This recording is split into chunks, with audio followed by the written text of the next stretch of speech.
TNI yang membelot itulah yang mempublikasikan, yang memberitahu bahwa TNI tidak akan sembarang menembak. Kalau di situ ada anak-anak tidak akan berani menembak. Kalau di situ ada masyarakat sipil tidak akan berani menembak. TNI yang membelot akan menginformasikan strategi melawan TNI begitu gampang. Bersatu dengan masyarakat, jadikan anak kecil sebagai tameng. Sehingga TNI berguguran di Papua karena apa? Karena mendengar jeritan anak-anak, melihat banyak masyarakat bertebaran, padahal masyarakat itu adalah tameng. Wajar jika TNI sekarang banyak sekali yang berguguran di sana karena hal tadi. Konten ini dibuat karena dahulu orang tua saya itu ingin jadi tentara dan pernah berkonflik dengan orang tua. Karena kata orang tua, nanti kamu akan menembaki orang atau manusia yang benar-benar tidak bersalah akibat kekeliruan. Itulah alasan leluhur pada saat itu.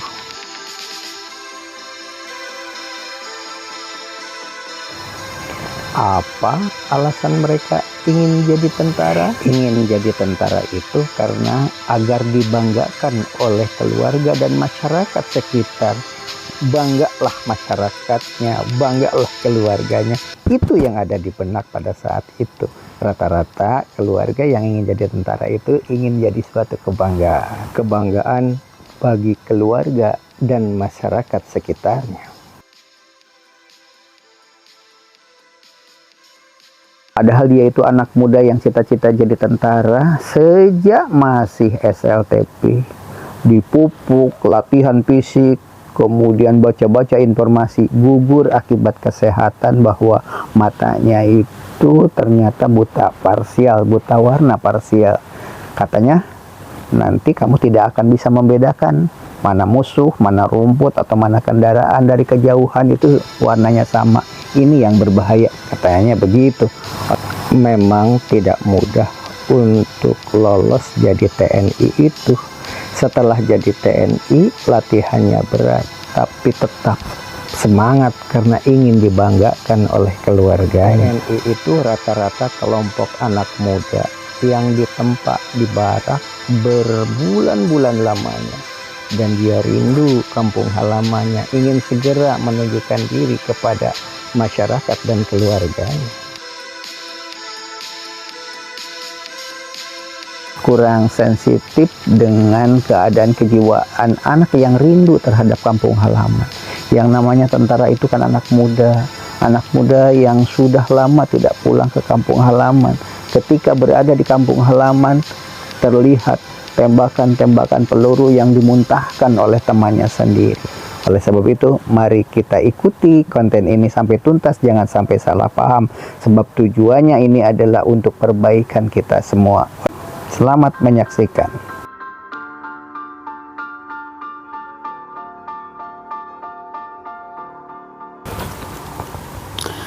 Mengapa TNI berguguran di Papua?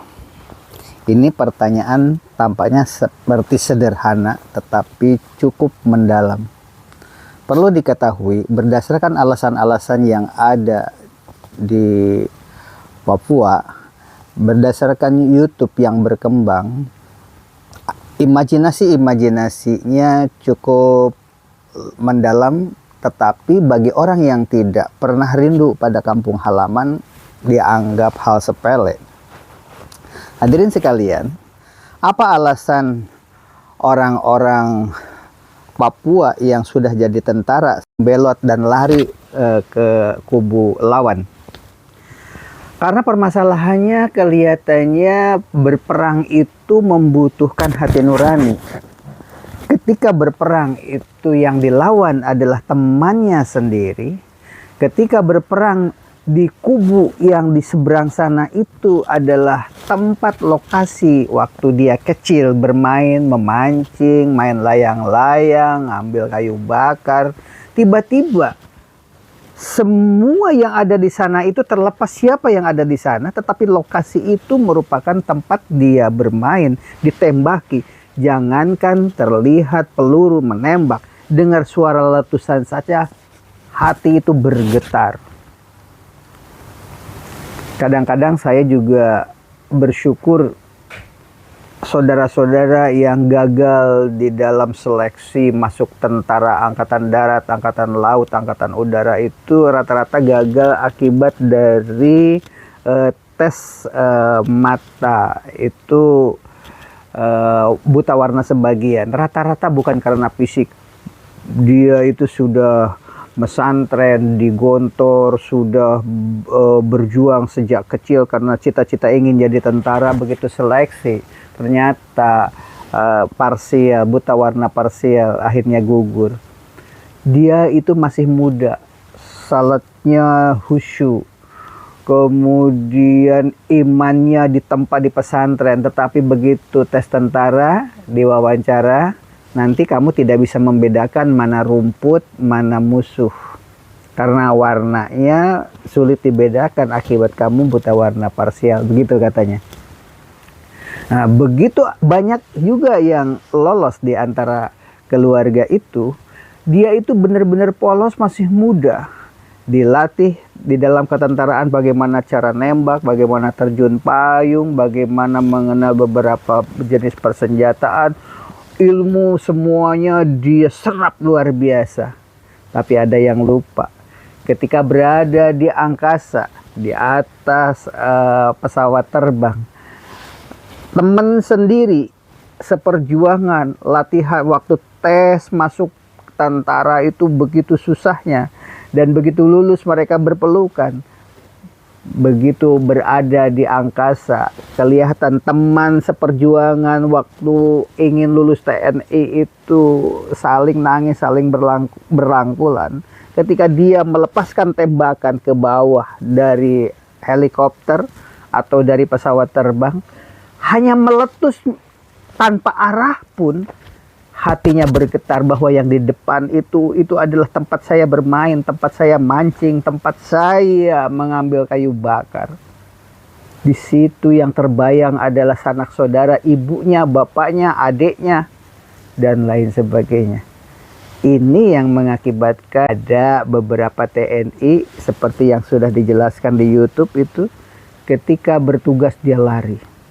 Ketika diwawancara, ketika dikaji oleh para tentara senior, mereka itu mengaku karena mendengar letusan senjata. Inilah barangkali sebagai bahan renungan, bagaimana caranya supaya TNI itu meniru peristiwa penumpasan DITII. Saya dulu berada di lokasi yang digunakan untuk pelatihan pemberontak DITII di suatu kampung. Dan sudah saya tuliskan di channel sebelumnya. Mari kita tonton. DITII sekarang sudah musnah. Walaupun tokoh-tokohnya kemarin terjadi di Bandung, sebuah lemari tidak boleh dibuka. Kecuali kalau saya sudah meninggal. Ternyata begitu meninggal dibuka, ternyata di dalamnya itu ada pangkat, jabatan, ada senjata-senjata waktu dia jadi DITII. Tahun 2022-2023 itu terbongkar bahwa dia ternyata adalah gembong DITII. Dalam hatinya begitu melekat. Oleh sebab itu hati-hati ketika anak muda yang cita-citanya jadi tentara nasional sejak bayi, sejak kecil, sejak anak ditanya ingin jadi tentara. Ketika sudah jadi tentara, dikirim ke kampung halamannya dan teman-temannya mengeluarkan peluru, memuntahkan peluru dengan tembakan dari angkasa.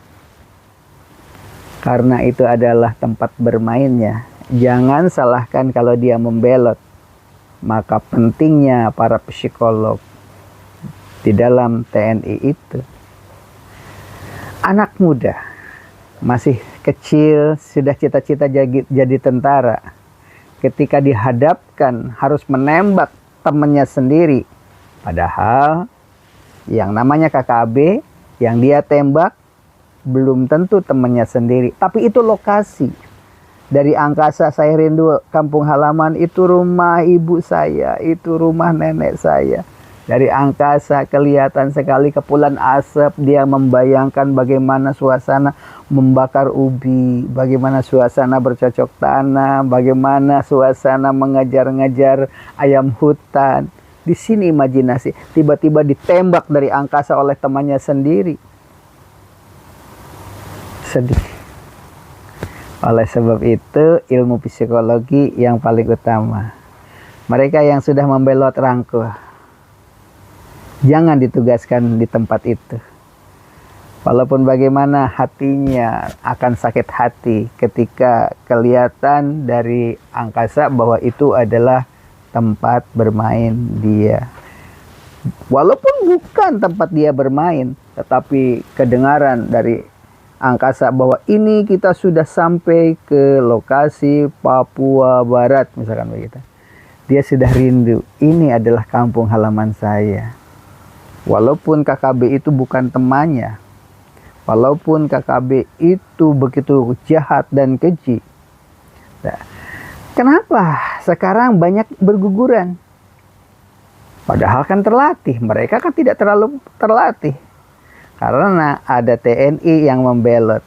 TNI yang membelot itulah yang mempublikasikan, yang memberitahu bahwa TNI tidak akan sembarang menembak. Kalau di situ ada anak-anak, tidak akan berani menembak. Kalau di situ ada masyarakat sipil, tidak akan berani menembak. TNI yang membelot akan menginformasikan strategi melawan TNI begitu gampang. Bersatu dengan masyarakat, jadikan anak kecil sebagai tameng. Sehingga TNI berguguran di Papua karena apa? Karena mendengar jeritan anak-anak, melihat banyak masyarakat bertebaran, padahal masyarakat itu adalah tameng. Wajar jika TNI sekarang banyak sekali yang berguguran di sana karena hal tadi. Demikian, terima kasih Anda sudah menyaksikan konten ini.